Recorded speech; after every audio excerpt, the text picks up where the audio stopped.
Bože, želimo vršiti Tvoju volju. Iz dnevnika Svete Faustine. Kada sam prije 8-dnevnih duhovnih vježbi otišla svome duhovniku i zamolila ga dopuštenje učiniti neka mrtvenja za vrijeme duhovnih vježbi, nisam dobila dopuštenje za sva mrtvenja koja sam tražila, nego samo za neka. Dobila sam dopuštenje za 1 sat razmatranja muke Gospodina Isusa i za još neka poniženja.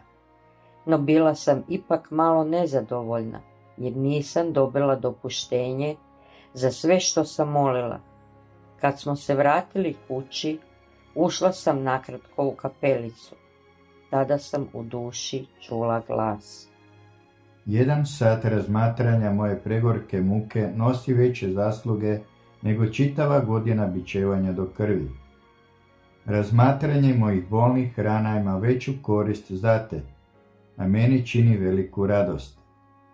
Čudi me da se još nisi u potpunosti odrekla svoje vlastite volje, ali se neizmjerno radujem što će se ta promjena dogoditi za vrijeme duhovnih vježbi. Toga istoga dana, dok sam još bila u crkvi čekajući ispovijed, vidjela sam one iste zrake kako izlaze iz pokaznice i kako se raspršuju po cijeloj crkvi. Trajalo je to za vrijeme čitave pobožnosti. Nakon blagoslova na obje strane i nestale su u pokaznici.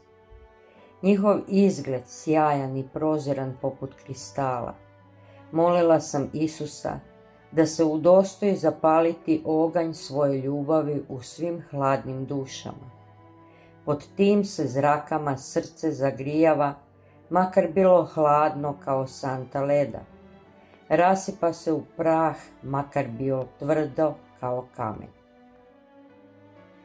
8-dnevne duhovne vježbe. Isuse, kralju milosrđa.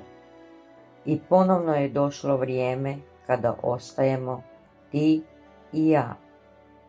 Molim te, po svekolikoj tvoje ljubavi koja gori u tvom božanskom srcu, uništi u meni u potpunosti moju ljubav, a srce mi zapali ognjem svoje čiste ljubavi.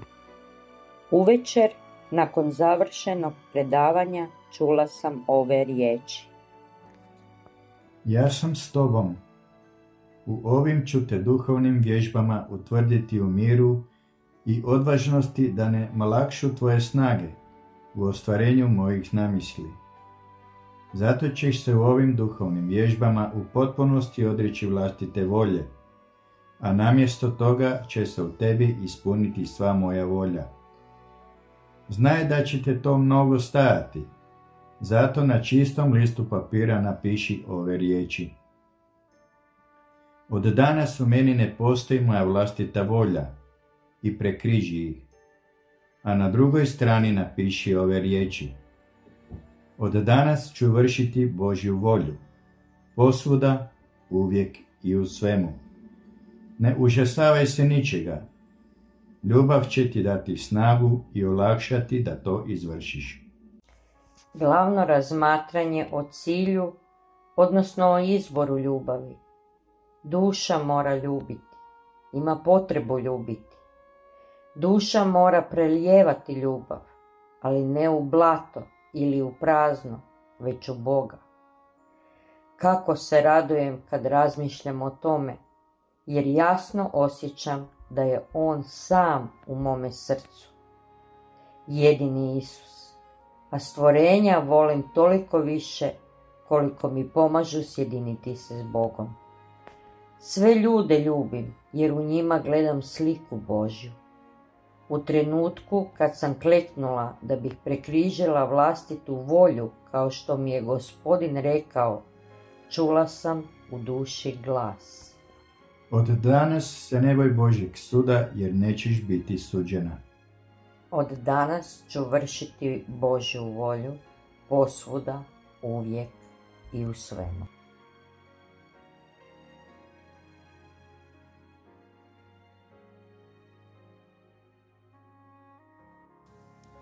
Naša zajednička molitva. O Isuse, Spasitelju, Gospodine naš i Bože naš. Tebe koji si nas otkupio žrtvom na križu i pobjedio moć Sotone, Tebe molimo, udjeli nam milost, da u nama vlada ljubav i oprost. Samo takvi možemo vršiti volju Oca našeg. Pomozi nam da nam nijedno iskustvo nije prijetnja, niti neprijateljstvo, nego uvijek i samo prilika. Prilika za ljubiti, moliti i praštati. To te molimo po zagovoru naše Majke Marije, prečiste i žalosne Bogorodice. To te molimo po zagovoru naših anđela čuvara. Amen.